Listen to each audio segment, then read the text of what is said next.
Well, let's talk about that other Oklahoma team.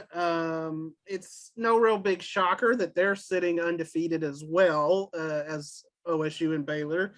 But it hasn't been all sunshine and lollipops in Norman. Certainly not for Spencer Rattler. Saw that he faced some boos last week in that West Virginia game. Some chants of "We want Caleb." I guess the redshirt freshman Caleb Williams there. So, Jenni, you're around this team a lot too. Do you expect Lincoln Riley to stick with Rattler? And do you think there's a segment of OU fans that would like to see Tanner Mordecai back in town? Probably, yes. After he threw 7 touchdowns for SMU, there's probably people are like, see, Lincoln Riley doesn't know anything about quarterbacks. Forget those 2 Heisman trophies and all those guys starting in the league. We don't believe in him after all. What have you done for me lately? Exactly right.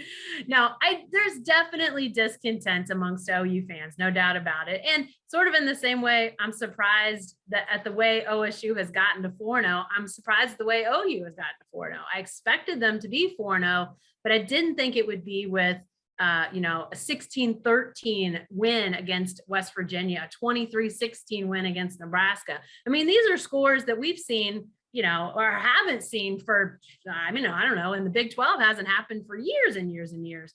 SEC is a little more used to it, but that hasn't happened around here very often. So that is a surprise. And it's not sitting well with a lot of OU fans, even though this defense that they've got is playing great. I mean, this is the defense that OU fans have wanted for years. So it's a question of, do you like winning games 44-41 or 16-13?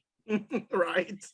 So I think as it relates to Spencer Rattler, yes, he's drawing a lot of the criticism, but really their biggest offensive question mark is their offensive line. When I think about the list of offensive issues, you got to go down a little ways before I get to Spencer Rattler. I know he's an easy target when you're a fan sitting in the stands. I understand that, but it's the offensive line that I think is really the thing holding up this offense right now. Can they give Rattler enough time to find receivers? Can they give Kennedy Brooks, Eric Gray, 2 running backs that seem fairly talented? Can they give them enough room to actually operate?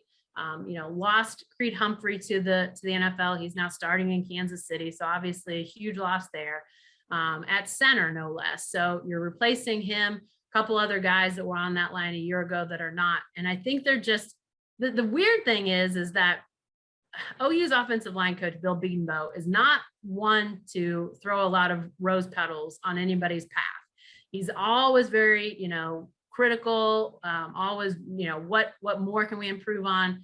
And in the preseason camp, I think he talked maybe just once, no more than twice, but essentially was all this talk about how great this line looks, how he felt like this could be an offensive line like they had a few years ago. 2018 was what he referenced. That was a line with Cody Ford, who's now in Buffalo, Ben Powers, who's now in Baltimore, on and on down the line. Just a great offensive line. And yet they come out and they just can't seem to find a rotation that they like, that is effective. They've struggled in both the pass game and the run game.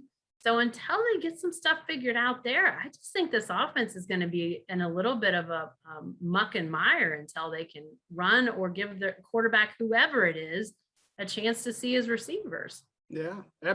Turns out an O-line makes a difference, doesn't it, John? We've seen that at Baylor this year.